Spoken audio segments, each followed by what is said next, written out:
Imaginons donc que j'ai un problème à sortir différentes passes de rendu dans Maya. En fait, c'est le cas pour beaucoup d'entre vous. Donc, ce que je vais faire, c'est que je vais faire un regroupement pour créer des passes simplement manuellement. Donc, la première chose qu'on pourrait se poser comme question, c'est comment on pourrait faire en sorte d'avoir seulement la réflectivité. Donc, assez simplement, ce qu'on peut faire, c'est qu'on peut enlever toute la couleur de notre objet. On peut avoir enlevé la glossiness. Donc, de notre objet. Et de cette façon-là, on va avoir la réflexivité qui va sortir sur notre objet. Donc, ici, si on regarde la sphère que j'ai présentement, j'ai seulement la réflexivité qui est intégrée à mon élément. Donc, si je pourrais faire un render layer avec un matériel qui aurait ces paramètres-là pour sortir seulement la réflexivité sur mon élément. Là, dans le fond, une chose que je pourrais avoir aussi comme élément que je devrais faire, c'est d'avoir seulement, dans le fond, mon highlight. Les ingénieurs chez Mental Image ont prévu ce coup-là. Donc, on peut avoir highlight only. Donc, de cette façon-là, vous avez seulement le highlight qui va apparaître dans votre élément comme ça. Et on va pouvoir donc sortir cet élément-là euh, dans votre dans un matériel pour faire en sorte que ça fonctionne. Vous voyez par contre que j'ai quand même de la lumière indirecte qui est intégrée ici.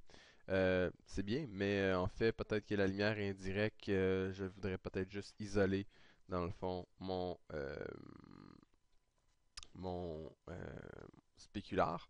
Donc, ce que je peux faire, c'est juste enlever mon Final Getter pour avoir seulement ce spécular-là.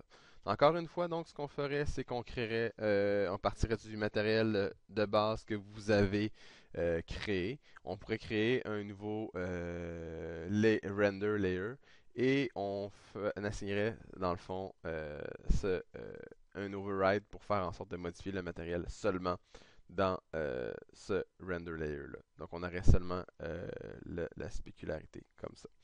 Donc, une chose qui est facile à avoir, vous aurez compris, le diffuse comme tel. Le diffuse, ce qu'on va faire, c'est qu'on va enlever toutes les réflectivités des matériels qui sont présents. Et aussi, on va enlever le final getter. Fait que de cette façon-là, on peut se retrouver avec le diffuse seul comme ça. L'élément le plus complexe à avoir, en fait, c'est l'élément qui est très difficile à avoir parce que ça se calcule pas. On ne peut pas avoir l'éclairage indirect en fait toute seule.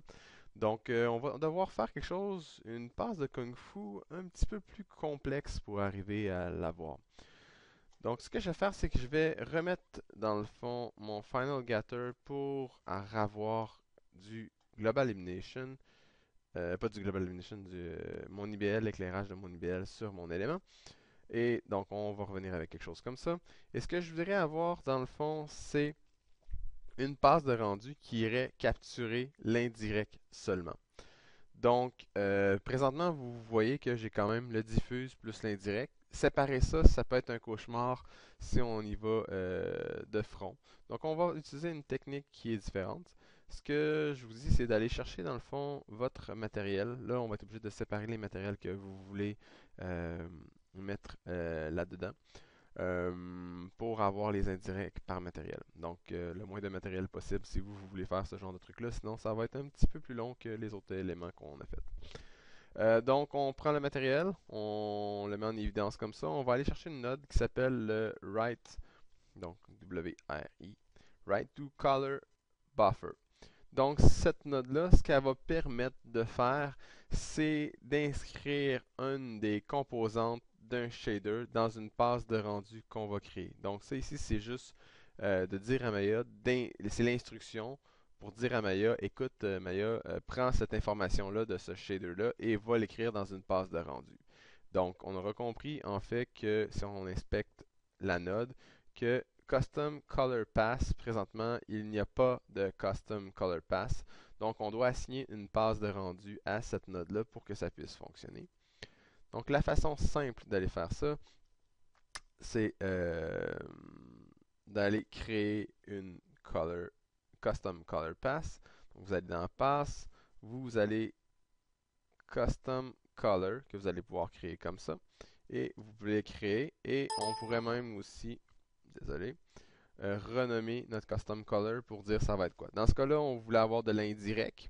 Donc, on pourrait avoir la lumière indirecte.